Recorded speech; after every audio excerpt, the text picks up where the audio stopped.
사건 사고 많았어요, 손 탐정님. 많았습니다. 어떤 거 떠오르세요? 제일 하나만 꼽으라면 어떤 거 떠오르세요? 저는 인천 초등생 살인 사건이 떠오르는데요. 참 끔찍했어요. 예. 네, 많은 분들에게 큰 충격을 주었고, 예. 또 이제 가해자와 피해자가 굉장히 어린 나이였기 때문에 맞아요. 더욱 끔찍했죠. 그리고 또 소년법 개정이라든지 이런 부분에 대한 어떤 법률적인 쟁점도 드러났기 때문에 나왔기 때문에 저에게는 가장 크게 와닿았던 사건입니다. 맞아요. 인천 여아 살인 사건. 그럼 올해 마지막 탐정에서 가지고 오신 사건은 뭡니까? 네. 장자연 사건입니다. 장자연 사건. 이 검찰 과거사위에서 다시 재조사를 하겠다 이런 얘기가 나오면서 떠들썩해진 거죠? 네. 정확히 말씀드리면은요. 아직까지 그런 재조사를 하겠다라고 결정된 것은 아니고요. 예. 대검 개혁위원회가 이제 검찰 과거사위원회에 장자연 사건군을 검토 대상으로 제안하겠다는 보도가 나왔는데요. 제안하겠다. 그런데 또 검찰 과거사위원회 관계자는 공식적으로 아직 그런 제안을 받은 것은 아니다. 또 과거사위원회 회의에서 이 사건이 논의된 적도 없다고 밝혔습니다. 예. 하지만 아직까지도 이 사건의 진상이 다 드러나지 않았다는 목소리가 계속 있어왔죠. 어허. 또 청와대 홈페이지에도 재조사를 요구하는 청원이 올라와 있습니다. 이런 상황에서 검찰개혁위원회가 실제로 재조사 검토를 제안하면 과거사위원회가 다루게 될 가능성이 충분히 있지 않을까 생각이 돼서 오늘 이 사건을 가지고 왔습니다. 청와대 청원 운동도 시작이 됐어요? 그렇습니다. 그래요.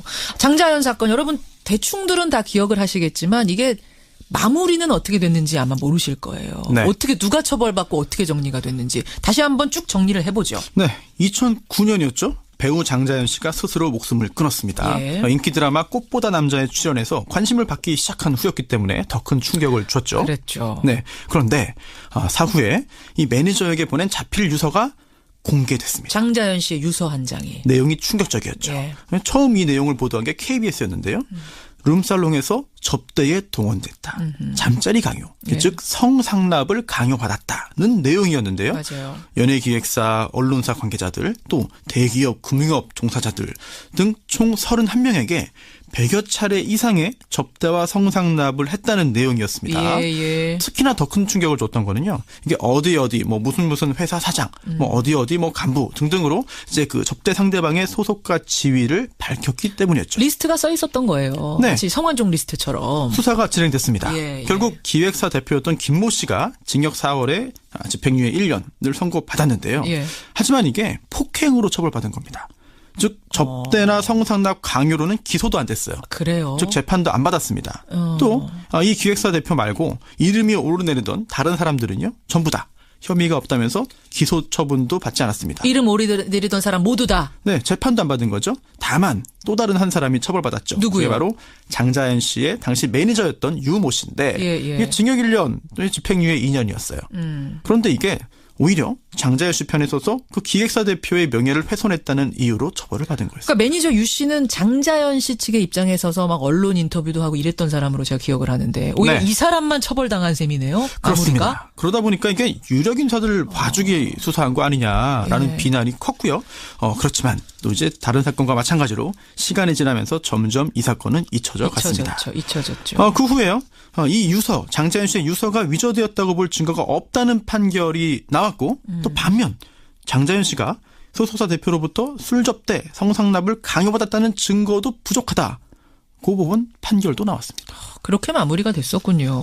그래서 어쨌든 이제 법적으로는 일단락이 된 사건인데 네. 왜 지금에 와서 재조사 요구가 빗발치는 겁니까? 바로 그 부분을 오늘 짚어보려고 하는데요. 예. 여전히 의문이 남아있다.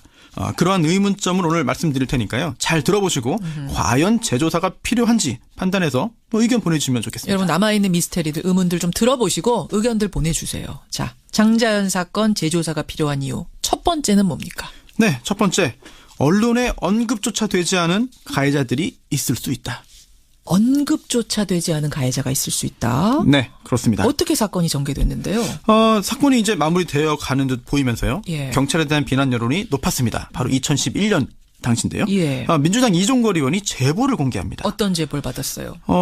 유력 신문사죠. A신문사 사주 일가의 술자리에 장자연 씨가 함께 있었다. 그런데 그 분위기를 보니까 처음 본 게 아니라 매우 익숙한 파트너로 느껴졌다는 내용이었습니다. 이 내용이 그러니까 이종걸 의원이 이렇게 말한 게 아니라 이종걸 의원실에 제보가 들어왔다는 거죠? 네, 그 제보를 공개한 거죠. 예. 이 제보 내용이 공개되자 경찰 수사에 대한 불만 여론이 매우 커졌죠. 예. 또 배우 문성근 씨도 해당 신문사 앞에서 1인 시위를 벌였습니다. 예. 그러자 그 A 신문사와 사장이 이 사건, 장자연 사건과의 연관성을 거론한 사람들을 연이어 고소하고 거액의 손해배상 청구까지 합니다. 어허. 하지만 민사소송 결과 이 A 신문사가 계속해서 패소하는데요.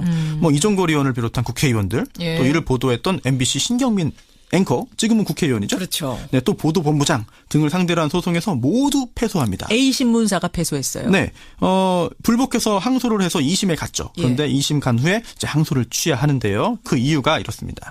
법원이 또 다른 재판에서 이 해당 신문사의 사와 해당 신문사의 사장이 장자연 씨와 관련이 없다고 판단을 했고, 이 재판 말고 네. 다른 재판이 또 열리고 있었는데 네, 유사한 재판이죠. 그 재판에서 A 신문사 사장과 장자연은 관련 없다라는 언급이 있었다. 네. 그렇기 때문에 우리는 소를 취해야 한다. 그렇습니다. 뭐 진실규명 됐으니까 뭐 이거는 더 이상 다투지 않겠다라고 한 건데요.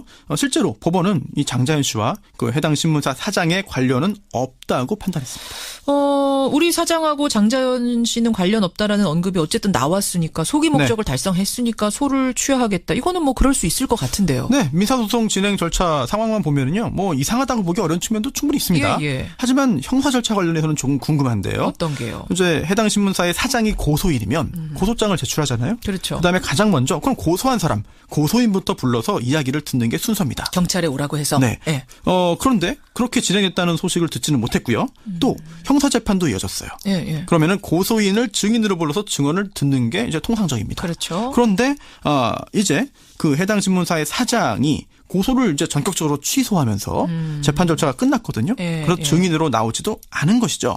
어찌 보면 그 신문사 입장에서는 너무 억울하다라고 해서 이거를 그 소송을 걸고 형사 고소도 했지만 이제 오해받는 게 억울했지만 더 이슈화되는 걸 막기 위해서 참고 넘어간 걸로 볼 수도 있습니다. 예. 하지만 그렇다고 해도 잊지 말아야 할 중요한 부분이 남아 있는데요. 어떤 겁니까? 당시에 이 A 신문사와의 진실 공방만 부각되면서 예. 다른 사람들은 관심에서 멀어졌습니다. 아까 리스트에 이름이 뭐 아까 31명 있다고 그러셨나요? 네, 총. 그러고 보면 기억나는 사람 별로 없을 정도로 흐지부지 됐어요, 수사가. 네, 수면 위로 오르지 않은 많은 사람들을 확인하기 위해서라도 재조사가 필요한 건데요. 예. 특히 당시에 사건 초기에요. 예. 이 A 신문사는 이렇게 밝혔습니다. 공식적으로. 어떻게요? 장자연 문건에 있는 사람은 우리 신문사 사장이 아니라 계열사인 스포츠 신문 사장이다. 라고 밝혔습니다. 또 한 가지 더.